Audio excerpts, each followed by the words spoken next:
Hydrothermal systems are like the little sisters to volcanoes. They're smaller, quieter, but very much present, and they're clamouring away for attention in the background.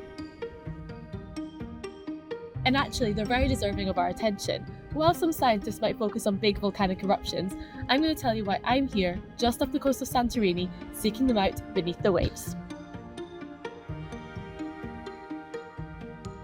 I'm Sofia Della Sala and I'm a researcher at the Department of Earth Sciences at the University of Oxford. And I'm going to take you behind the scenes of my first ever fieldwork expedition and tell you all about why I'm here.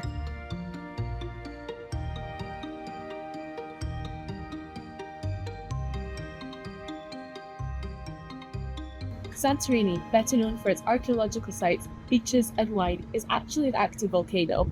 And hopefully it can answer some of the questions that scientists have had for years surrounding this region.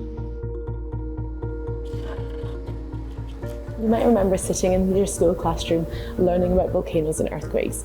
And back then, it probably seemed like we knew everything there was needed to know about these processes, but actually there's still so much we don't understand about the geology of these systems.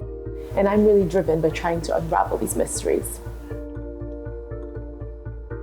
The dot this team is trying to connect is the relationship between hydrothermal activity, which is where seawater gets heated by magma underneath the Earth's crust, and volcanoes and earthquakes.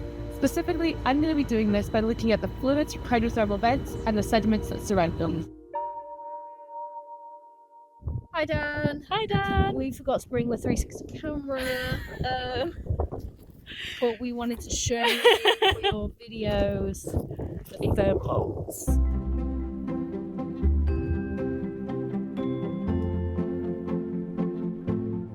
I am standing in front of our ROV, our remotely operated vehicle. This is essentially our eyes on the seafloor, and it helps us with sampling, collecting rocks, doing temperature analysis, or any other operations that we want to conduct down beneath our feet. That's right. Can we get a new move on, please? Mary? It's really invaluable to be able to have eyes where we personally can't go, to be able to get a better understanding of what's happening beneath us. This is a sediment core that we collected with the remotely operated vehicle earlier.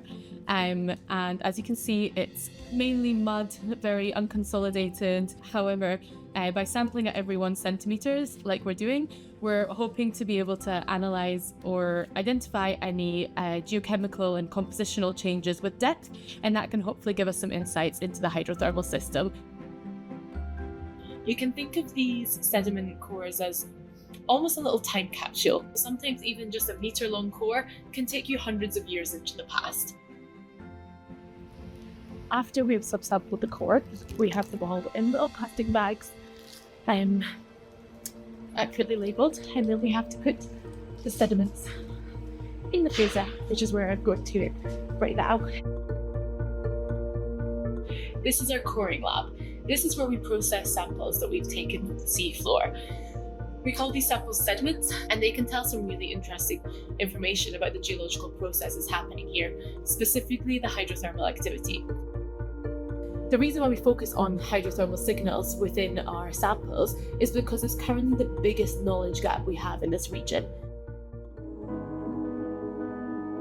It's by analysing the rocks as well as the fluids and the sediments and the geophysics and everything put together that we can truly build the full picture.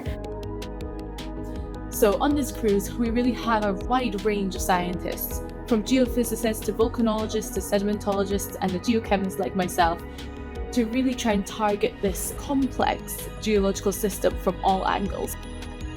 So that's what we're trying to do here. By understanding the hydrothermal system more, we can link it to all of these other processes and just be better prepared for the next natural disaster by having a better understanding.